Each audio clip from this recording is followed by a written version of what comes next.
مسلمان کی زندگی میں دعاؤں کا بہت زیادہ اثر ہوتا ہے۔ دعائیں لگ جایا کرتی ہیں، دعائیں اپنا رنگ دکھایا کرتی ہیں، دعائیں اپنا اثر رکھتی ہیں، اور انسان کے گرد جو چیز حصار بن کر اس کی حفاظت کرتی ہے وہ بھی دعا ہوتی ہے۔ دعائیں کرنی بھی چاہیے۔ نبی کریم علیہ السلام نے فرمایا جو اللہ تعالیٰ سے نہیں مانگتا اللہ اس سے ناراض ہو جاتا ہے۔ دعائیں کرنی بھی چاہیے، دعائیں کرانی بھی چاہیے، اور دعائیں لینی بھی چاہیے۔ معاشرہ جیسے جیسے تیزی کی منزلیں طے کرتا ہے اور جیسے جیسے لوگوں کے ذہن گھٹن کا شکار ہوتے ہیں اور مزاجوں کے اندر جیسے جیسے دین سے دوری واقع ہوتی ہے اور روحانیت سے لوگ جیسے جیسے دور ہوتے ہیں، مختلف قسم کے وسوسوں کا لوگ شکار ہوتے ہیں۔ ایک وسوسہ لوگوں کے دلوں میں یہ بھی پیدا کیا جاتا ہے کہ جب اللہ تعالیٰ سب کی سنتا ہے تو کسی سے دعا کرانے کا کیا مطلب ہے؟ بالکل صحیح بات ہے، بڑی عمدہ اور اعلیٰ بات ہے۔ اللہ تعالیٰ سب کی دعائیں قبول فرماتا ہے۔ اللہ تعالیٰ اپنے ہر بندے پر اپنی شان اور اپنے فضل کے مطابق رحمت فرماتا ہے، اس میں کوئی دو رائے نہیں ہے۔ لیکن قرآن مجید خود فرماتا ہے کہ رب کے کچھ بندے وہ ہیں جو اپنے مومن بھائیوں کے لیے دعائیں کرتے ہیں۔ یہ کسی دوسرے کے لیے دعا کرنا اتنا محبوب عمل ہے کہ اللہ نے اسے قرآن مجید میں بیان فرمایا۔ والذین جاءوا من بعدہم یقولون ربنا اغفر لنا ولإخواننا الذین سبقونا بالایمان، فرمایا وہ جو ان کے بعد آئے وہ عرض کرتے ہیں رب کی بارگاہ میں کہ اے اللہ ہمیں بھی بخش دے اور ہمارے ان بھائیوں کو بھی بخش دے جو ہم سے پہلے ایمان لائے۔ وہ اپنے پچھلوں کے لیے دعائیں کرتے ہیں، اللہ کے حضور عرض کرتے ہیں یا اللہ انہیں معاف کر دے، انہیں بخش دے۔ یہ دعا انہوں نے کسی کے لیے کی، اللہ نے اس دعا کو قرآن مجید کے اندر بیان فرمایا۔ دیکھیے سب کی دعائیں اللہ کے حضور قبول ہوتی ہیں، لیکن کچھ زبانیں ایسی ہیں جو رب کریم کو پیاری بہت زیادہ ہیں۔ حدیث صحیح میں موجود ہے، نبی پاک علیہ السلام نے فرمایا، رب فرماتا ہے جب بندہ کثرت نوافل کے ذریعے میرے قریب ہو جاتا ہے تو وہ پھر اتنا قریب ہو جاتا ہے، اتنا قریب ہو جاتا ہے کہ میں اس کی زبان بن جاتا ہوں، جب بھی وہ سوال کرتا ہے میں اپنے فضل سے اسے عطا کرتا ہوں۔ بخاری مسلم دونوں میں موجود ہے۔ اب ایسی زبانیں جن کو اللہ تبارک و تعالیٰ کی بارگاہ سے یہ اذن مل گیا، کثرت عبادت، کثرت نوافل، زہد، ورع، تقوی، کہ اللہ کے حضور جب وہ عرض گزار ہوتے ہیں تو مالک ان کی دعائیں قبول فرماتا ہے۔ تو اب اگر کسی کو کسی ایسی زبان کی خبر آئی اور اس نے جا کے اس سے دعا کرائی اور اللہ نے اپنے فضل سے اس بندے پر رحمت کر دی اور دعا قبول ہو گئی، تو بتائیے حرج والی بات کیا ہے؟ اب اس پر بھی وسوسہ ہے کہ اللہ سب کی سنتا ہے، آپ نے فلاں کو دعا کے لیے کیوں کہا؟ اس پر بھی وسوسہ ہے۔ روحانی دنیا سے لوگوں کو دور کرنے کے لیے، اللہ کے نیک بندوں سے دور کرنے کے لیے، وہ لوگ جو مالک کریم کے قرب والے ہیں جن کو قرآن مجید نے اولیاء اللہ کہا ہے، ان سے لوگوں کا رشتہ کمزور کرنے کے لیے ایک نیا رنگ، ایک نئے انداز میں بات کہ اللہ سب کی دعائیں قبول کرتا ہے، تم دعا کرانے جا رہے ہو، تم نے فلاں سے کہا میرے لیے دعا کرنا، تم نے فلاں بزرگ سے کہا میرے لیے دعا کرنا۔ تو میرے بھائی یہ تو بڑی آسان سی سادی سی بات ہے۔ اچھا یہ بھی ضروری نہیں کہ جو دعا کرا رہا ہے وہ کوئی کمزور ہی ہو، وہ گناہگار ہی ہو اور وہ کسی نیکوکار سے ہی کہے کہ میرے لیے دعا کرنا تو تبھی بات بنے گی۔ بعض نیک بھی کہہ دیتے ہیں اور اس سے کہہ دیتے ہیں جو درجے میں ان سے کم ہوتا ہے۔ کیا حضرت امام جعفر الصادق رضی اللہ تعالیٰ عنہ نے کہا نہیں حضرت داؤد طائی سے کہ میرے لیے دعا کرنا؟ کیا کہا نہیں بعض اساتذہ نے شاگردوں سے کہ دعا کرنا؟ کیا کہا نہیں کہ بعض مشائخ نے مریدوں سے کہ میرے لیے دعا کرنا؟ بھائی کیا بیٹا اپنے باپ کے لیے دعا نہیں کرتا؟ کیا بیٹیاں بیٹے ماں باپ کے لیے دعا؟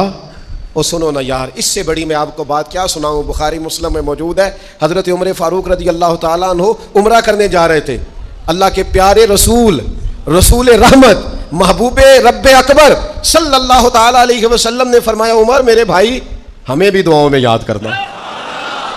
اب بتاؤ اس سے بڑی مثال کہاں سے لائیں؟ حضرت عمر سے نبی کریم علیہ الصلوۃ والسلام نے کہا عمر میرے بھائی ہمیں بھی اپنی دعاؤں میں یاد رکھنا۔ تو اگر حضور جناب عمر سے کہہ سکتے ہیں دعا کرنا، مجھے بتاؤ حضور کو ضرورت ہے جناب عمر کی دعا کی؟ یہ کس لیے کہا؟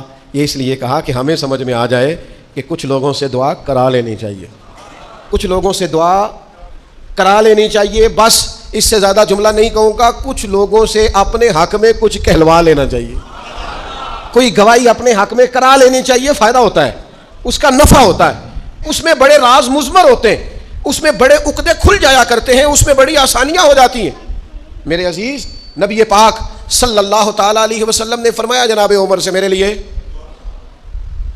حضور فرماتے ہیں اللہ کے کچھ بندے ہیں اگر وہ قسم کھا کے کہے نا یا اللہ ایسا کر دے، یہ بخاری مسلم دونوں میں موجود ہے، وہ قسم کھا کے کہے نا لو اقسم علی اللہ لا ابرہ، وہ اگر قسم کھائیں تو رب ان کی قسم بھی پوری فرما دیا کرتا ہے۔ وہ میرے بھائی، محبت کے لیے دل ڈھونڈ کوئی ٹوٹنے والا، کوئی جگہ ایسی تلاش کر جہاں سے دعا مل جائے، جہاں سے کرم ہو جائے، جہاں سے عطا ہو جائے، جہاں سے اللہ کا فضل ہو جائے۔ اور پھر ہمیں بھی چاہیے ہم دعائیں دیتے رہیں، ماں باپ کو چاہیے اولاد کو دعائیں دیتے رہیں، اساتذہ کو چاہیے شاگردوں کو دعائیں دیتے رہیں، مشائخ کو چاہیے عقیدت مندوں کو دعائیں دیتے رہیں، بہن بھائیوں کو چاہیے ایک دوسرے کو دعائیں۔ چلیں آپ آمین کہیں۔ اب آپ نے انکار نہیں کر، سارے دعا مانگے، یا اللہ ہمارے بھائیوں کو ہم سے زیادہ عطا فرما، یا اللہ بھائی کو ہم سے، یا اللہ بھتیجوں کو زیادہ عطا فرما، بھانجوں کو زیادہ عطا فرما، اللہ محلے داروں کو زیادہ عطا فرما، پڑوسیوں کو زیادہ عطا فرما۔ یہ مانگو نا دعائیں، اس میں بھلا ہے، اس میں نفع ہے۔ اب جنہوں نے پریشان ہو کے آمین کا ہے وہ خوش ہو جائیں گے۔ نبی پاک علیہ السلام نے فرمایا جو دعا تو کسی کے لیے مانگتا ہے اللہ پہلے تیرے حق میں قبول فرماتا ہے۔ لوگ خوش ہو گئے آپ لوگ۔ او بھائی دعا مانگیں کسی کے لیے، بد دعا نہیں کرنی، کسی کے لیے بھی بد دعا۔ ہمارے ہاں نا ایک بہت بڑا طبقہ جذباتی لوگوں کا ہے۔ ہمارے ایک استاد کہا کرتے تھے جذباتی لوگوں سے دوستیاں نہیں کرنی چاہیے، جذباتی لوگوں سے تعلقات نہیں بنانے چاہیے، اس لیے کہ جس بندے کا اپنے اوپر کنٹرول ہی نہیں تو وہ کسی کے حق میں کیا کرے گا۔ وہ کہتے تھے جذباتی لوگوں سے بچو۔ وہ بھائی ہم بڑے جذباتی ہو جاتے ہیں، ذرا سی شدت آئی نہیں گھر میں لڑائی، اور لڑائی بھی کس سے؟ گھر والی سے، بد دعائیں شروع کر دی، اپنے آپ کو بد دعائیں دے۔ لڑائی کس سے ہو رہی ہے؟ بہن بھائیوں سے، بد دعائیں شروع کر دی۔ ماں باپ سے لڑائی ہوئی، بد دعا دے رہے، اور بڑی بڑی تلخ ہو کے، بڑی بڑی سخت ہو کے۔ او بھائی آپ کیوں ایسے جملے کہتے ہیں، کیوں سخت لفظ بولتے ہیں؟ صحیح مسلم میں حدیث ہے، نبی پاک علیہ السلام نے 3 چیزوں کا نام لے کے فرمایا نہ اپنے آپ کو بد دعا دینا، نہ اپنی اولاد کو بد دعا دینا، نہ اپنے مال کو بد دعا دینا۔ ایسا نہ ہو کہ جب تم وہ دعا کر رہے ہو تو وقت قبولیت کا ہو۔ کبھی بھی اپنی اولاد کو، اپنے آپ کو، اپنے اموال کو بد دعا نہ دو۔ کیوں ایسے جملے بولتے ہو؟ یعنی غصے اور جلال میں بھی جب اپنے بچے کے لیے بات کرو تو پیار والی بات کرو، غصے میں، جلال میں، جذباتیت میں بھی بہن بھائیوں کے لیے، گھر والوں کے لیے، اپنے لیے بات کرو تو محبت والی بولی بولو۔ کبھی بھی اپنے لفظوں کو سخت نہ کرے۔ ہمارے ہاں 1 منٹ لگتا ہے، لوگ کہتے ہیں اللہ کرے میں مر جاؤں، اللہ کرے میں تباہ ہو جاؤں، اللہ کرے میں۔ او بھائی تو ٹھہر جا، اللہ تعالیٰ نے زندگی تجھے اپنے فضل سے عطا فرمائی ہے، تجھے کیا مصیبت بن گئی ہے، تو کہاں سے نکلا ہے، تو کہاں پہنچ گیا ہے، تو کیسے کہتا ہے میں مر جاؤں؟ تو اپنی جان کا مالک ہی نہیں۔ تو مالک ہوتا تو اپنی مرضی کے خاندان میں پیدا ہوتا، اپنی مرضی کی تاریخ کو پیدا ہوتا، اپنی مرضی کے ملک میں پیدا ہوتا۔ تو اپنی جان کا مالک ہی نہیں۔ مالک تو وہ ہے جس نے اپنی مرضی کی جگہ پہ پیدا کیا ہے، اپنی مرضی کا وقت دیا ہے۔ تو کیسے کہتا ہے میں مر جاؤں؟ نہیں، تو مر سکتا، اپنی مرضی سے مرے گا تو خودکشی حرام ہے، اور رب رسول کے راستے میں مرے گا تو شہادت کی موت نصیب ہوگی، ہمیشہ کی زندگی ملے گی۔ وَلَا تَقُولُوا لِمَن يُقْتَلُ فِي سَبِيلِ اللَّهِ أَمْوَاتٌ۔ لہذا جذباتیوں کی بد دعائیں کرنا اور سخت بد دعائیں کرنا، میرے ابا جی بھینس کو بد دعا دینے سے بھی منع کرتے تھے۔ اور میں کبھی کبھی حیران، جب ہم نے یہ حدیثیں پڑھی نا بعد میں کہنا سا یار یہ ان پڑھ بندے نے کہ تو سبق لیا۔ جانور کو، بھینس کو، وہ کسی وقت کو تنگ آتے نا تو کوئی سخت لفظ کہتا تو کہتے نہ بھائی مال نو بد دعا نہیں دئی دی۔ تو اس وقت تو مطلب سمجھ نہیں تھی کہ یار یہ مطلب مال نو بد دعا نہیں دئی دی، ایڈی کیڑی میرا مطلب ہے مشکل ہے ان بندہ ماں جی نو بھی مندہ نہ آکھے۔ لیکن وہ جب روایات پڑھیں بعد میں تو سمجھ آئی کہ کچھ علوم کتابوں میں ہیں، اور چونکہ مسلمان سینہ بسینہ آ رہے ہیں تو کچھ تربیتیں ایسی ہیں جو لفظوں میں تو نہیں، لیکن بڑے بوڑھوں نے جو سنا سیکھا ہے وہ اپنے پلے سے باندھا ہوا ہے، انہوں نے اپنی گرہ سے اچھی طریقے سے کر کے باندھا ہے۔ بد دعا نہیں، آپ دعا کریں، آپ اچھے لفظوں میں۔ اور کوئی بندہ مل جائے نا، میں ویسے میں نے کئی دفعہ کہا ہے پھر کہتا ہوں، آج کل نا کوئی میرے جیسے بندے کو چلو اونچی کرسی پہ بیٹھتا ہے، نماز پڑھاتا ہے، پگڑی باندھتا ہے، تو کوئی بندہ نیک سمجھ بھی لے تو دعا نہیں کراتا، فوٹو ہی لیتا ہے۔ پہلے لوگ دور سے آتے تھے تو آ کے کہتے تھے دعا کرانے آئے ہیں، اب وہ کہتے ہیں بڑی دور سے چل کے آیا ہوں جی، بڑی مہربانی، تو کہتے ایک فوٹو مل جائے گی۔ وہ اللہ کے بندے، ہم دعا دے رہے ہیں تو فوٹو لے رہا ہے۔ پھر ایک اور گل آج کل بڑی عام ہے، وہ کہتے جی ذرا یادگیری رہندی ہے، تو میں کہ غوث پاک دی تے کوئی فوٹو نہیں، سانو تے ہر ویلے یاد رہندے نے، کوئی فوٹو نہیں، ہمیں تو کبھی نہیں بھولے۔ خواجہ اجمیر کی کوئی فوٹو نہیں، ہماری نس نس میں آباد ہے۔ امام اعظم ابو حنیفہ کی کوئی فوٹو نہیں، لیکن ہم تو حنفی ہیں، ان کا نام لے لے کے جیتے ہیں۔ میرے حضرت صاحب کے ساتھ کوئی فوٹو نہیں، جرت ہی نہیں تھی، اتنے قابل ہی نہیں تھے کہ ساتھ کھڑے ہو سکے۔ وہ میرے گھر کبھی نہیں آئے، اور میں سمجھتا تھا گھر اس قابل بھی نہیں کہ اتنی بڑی ذات کو میں کہوں کہ تو میں کو جیتے دل بر سونا، اور کتنا سونا، او سونا تے رج کے سونا تے سونا جویں سویرا، میں کو جاتے رج کے کو جا جویں ہنیرا۔ کبھی اتنی جرت ہی نہیں کی، اتنی طاقت کے ساتھ کھڑے ہو کے کہیں کہ میں تیرے برابر ہوں، تو فوٹو بنا، اتنی جرت کبھی ہوئی نہیں۔ لیکن کیا کریں، دور بدلا، حالات بدلے، زمانہ بدلا، طور طریقے بدلے۔ وہ کبھی لوگ مشائخ کے پاس دعائیں لینے جاتے تھے، کہتے تھے ہم آئے ہیں کوئی دعا کرنے، وقت بدل گیا، 30 سیکنڈ کی ویڈیو رہ گئی۔ او خدا کے بندو، تھوڑا سا روحانی زندگی کی طرف آؤ، روحانی زندگی کی طرف۔ او بھائی دعائیں کرائیں، اپنے لیے گواہیاں پکی کریں، اپنی والدہ سے، اپنے والد سے، اپنے دادا سے، اپنے نانا سے، اپنی نانی سے، اپنی دادی سے، اپنے بہن بھائیوں سے، اپنے دوستوں سے، اپنے مرشد سے، اپنے استاد سے دعا کراؤ۔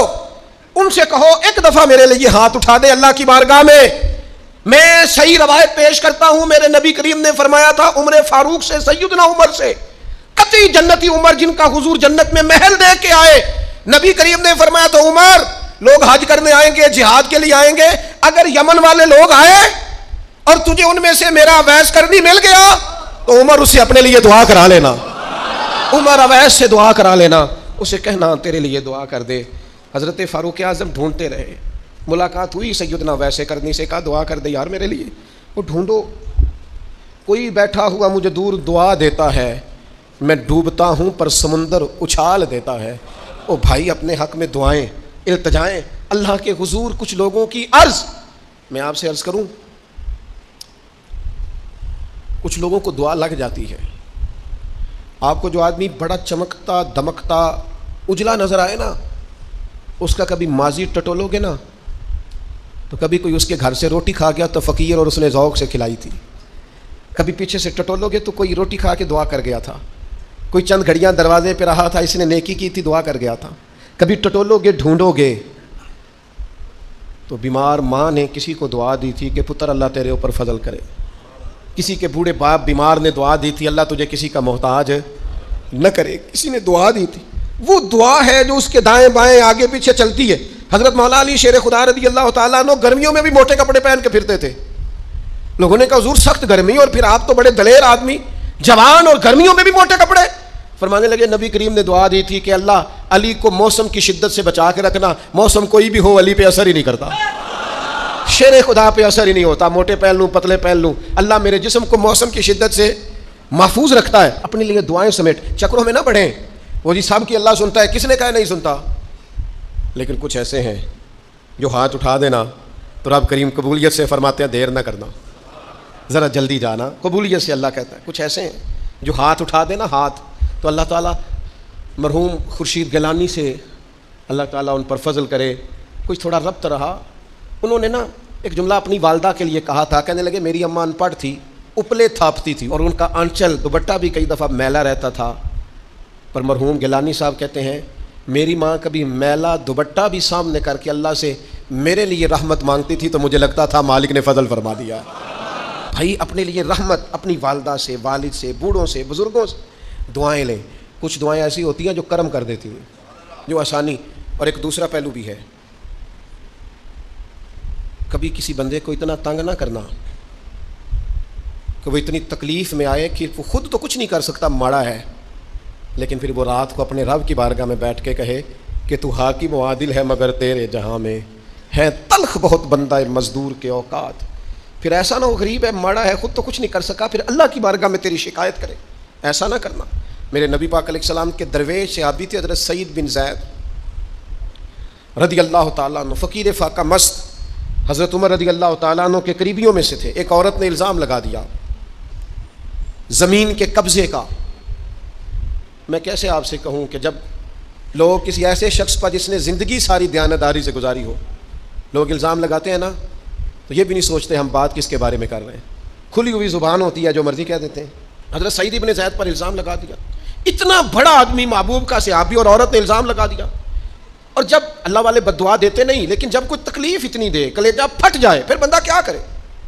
وہی بات کہ اب وہ کچھ کہہ نہیں سکتے تھے، ایک عورت پر کس طرح کوئی بات ہو سکتی تھی؟ دونوں ہاتھ اللہ کی بارگاہ میں اٹھایا، یہ صحیح حدیث میں موجود ہے، دونوں ہاتھ اللہ کے حضور اٹھا کے عرض کرنے لگے مالک اگر یہ عورت جھوٹی ہے نا تو پھر اسے اندھا کر دے اور اس کی قبر اس کے گھر میں بنا دے۔ صحابہ فرماتے ہیں کہ حضرت سعید ابن زید کا تو وصال ہو گیا، زمانہ گزر گیا، لیکن ہم نے پھر اس بی بی کو اندھا ہوتے دیکھا ہے، پھر اس کے گھر میں کنواں تھا اور ہم نے اسے اپنے ہی گھر کے کنویں میں گر کے مرتے ہوئے بھی دیکھا ہے۔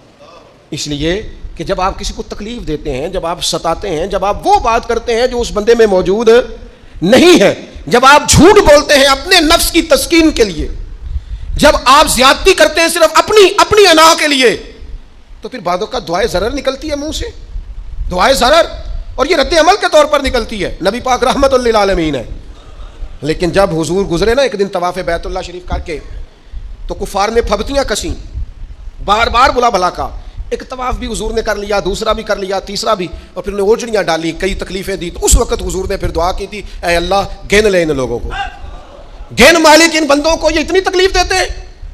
حضرت صدیق اکبر فرماتے ہیں وہ جن کے لیے محبوب نے اس دن دعا کی تھی وہ چن چن کے بدر میں قتل ہوئے، سارے گن گن کے وہ لوگ قتل ہوئے۔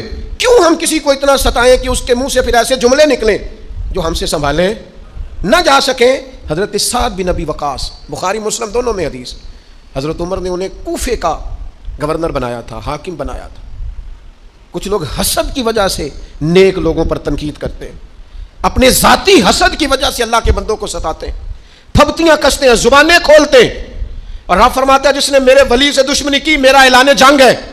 حضرت فاروق اعظم رضی اللہ تعالیٰ عنہ نے حضرت سعد بن ابی وقاص کو حاکم بنایا کوفے کا، تو کچھ لوگوں نے شکایتیں کی، تو حضرت عمر نے کہا جاؤ پتہ کرو جا کے، معلومات کی، تو ہر بندہ کہنے لگا اتنا اعلیٰ تو بندہ ہو ہی نہیں سکتا جتنے حضرت سعد بن ابی وقاص ہے۔ ایک بندہ کھڑا ہوا، صرف ایک، وہ کہنے لگا نہ تو یہ جہاد میں جاتے ہیں، نہ مال غنیمت صحیح تقسیم کرتے ہیں، نہ یہ عدل و انصاف کرتے ہیں۔ تین شکایتیں اس نے لگائیں۔ حضرت سعد بن ابی وقاص چونکہ زندگی ساری محنت کی تھی، جہاد کیا تھا، ساری زندگی انصاف میں گزاری تھی، دل ٹوٹ گیا، اللہ کی بارگاہ میں عرض کرنے لگے مالک اگر یہ ریاکاری کے لیے کہہ رہا ہے نا، یہ باتیں جھوٹ بول رہا ہے، تو پھر اس نے 3 الزام لگائے ہیں، تو میں 3 دعائیں کرتا ہوں، اس بندے کی عمر لمبی کر دے، اس کا فاقہ بڑھا دے، اور اسے فتنوں میں مبتلا کرنا میرے مالک۔ یہ دعا نکلی حضرت سعد بن ابی وقاص کی زبان سے۔ صحابہ اور تابعین فرماتے ہیں وہ بندہ اتنا بوڑھا ہو گیا، حضرت سعد بن ابی وقاص تو وصال کر گئے، بڑی شان سے دنیا سے گئے، لیکن وہ اتنا بوڑھا ہو گیا کہ اس کی بھویں جھک گئی تھیں، اور فاقے کا یہ عالم تھا کہ فاقہ ختم ہی نہیں ہوتا تھا، اور فتنوں کا یہ حال تھا کہ بڑھاپے میں بھی معاذ اللہ چوکوں میں کھڑی عورتوں کو چھیڑ دیتا تھا، اور لوگ جوتے مارتے، تکلیف دیتے، باز کیوں نہیں آتا تجھے، شرم کیوں نہیں آتی؟ تو کہتا تھا لوگوں میں کیا کروں، مجھے حضرت سعد بن ابی وقاص کی بد دعا لگ گئی، میں نے ان کو ستایا، دل توڑا، اذیت دی، کیوں ہم اس طرح کے لفظ کہیں؟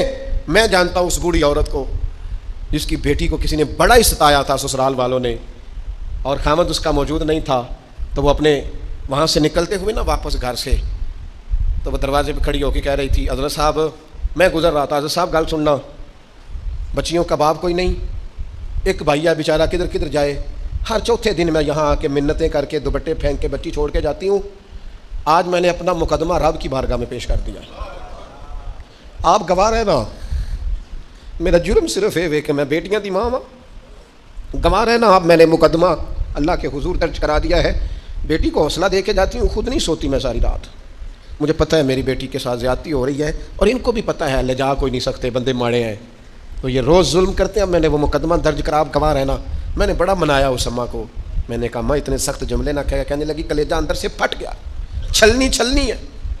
ایک شخص کے کمرے میں جاتی تھی معافی مانگنے، چلو بچی سے غلطی ہو گئی تو اٹھ کے دوسرے کمرے میں چلا جاتا تھا، میں دوسرے میں جاتی تھی، کیونکہ میں بیٹی والی ہوں، اب میں نے مقدمہ درج کرا دیا ہے، اب میرا رب جانے بہتر انصاف، میں بڑا اللہ کا گناہ گار بنتا ہوں، میں نے پھر واقعی وہاں انصاف ہوتے دیکھا، میں نے وہ رنگ بدلتے اور حالات تبدیل ہوتے دیکھے۔ یہ یاد رکھنا زندگی خود بھی گناہوں کی سزا دیتی ہے، یہاں بھی زندگی خود بھی گناہوں کی سزا دیتی، یاد رکھنا، ذرا احتیاط سے منہ کھولنا کسی کے بارے میں، اللہ کے بندوں کے بارے میں اپنی زبانیں ذرا احتیاط سے کھولنا، ذرا خیال کرنا، کسی غریب کے بارے میں جملے سوچ کر بولنا، کسی کمزور کا مذاق اڑانا تو معاذ اللہ ذرا ہوش کرنا، اللہ سے ڈر کے بات کرنا، اس لیے کہ بڑی جلدی انصاف کا وقت آنے والا، بڑی جلدی حالات بدلنے والے ہیں. تلک الایام نداولها بین الناس. اللہ لوگوں کے درمیان دن بدل دیا کرتا ہے. پھر لوگوں کو جگہ نہیں ملتی چھپنے کی, روک چھپانے کی. دو ہی باتیں آج آپ کے سامنے رکھی ہیں. ایک تو نیکوں سے دعا لے لو, اللہ والوں سے دعا لے لو, ماں باپ سے دعا لے لو, بزرگوں سے دعائیں, اور دوسرا بد دعاؤں سے بچ جاؤ, دعائے ضرر سے بچ جاؤ. کسی کو اتنا نہ ستاؤ کہ بیچارہ خود کچھ نہ کر سکے اور اللہ کے حضور تمہاری شکایت کرے. بچو. وہ میں نے بہت پرانا ایک جملہ کہا تھا, پھر کہتا ہوں, غریبوں کی بد دعائیں دن میں نہیں ستاتی, غریبوں کی بد دعائیں رات کو ستاتی ہیں.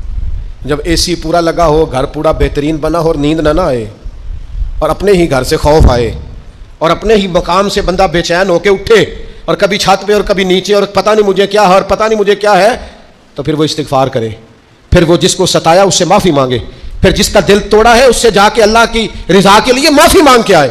اس لیے کہ کچھ سکون ایسے ہیں جو صرف معافیوں سے ملتے ہیں, وہ صرف کسی کو راضی کرنے سے حاصل ہوتے ہیں.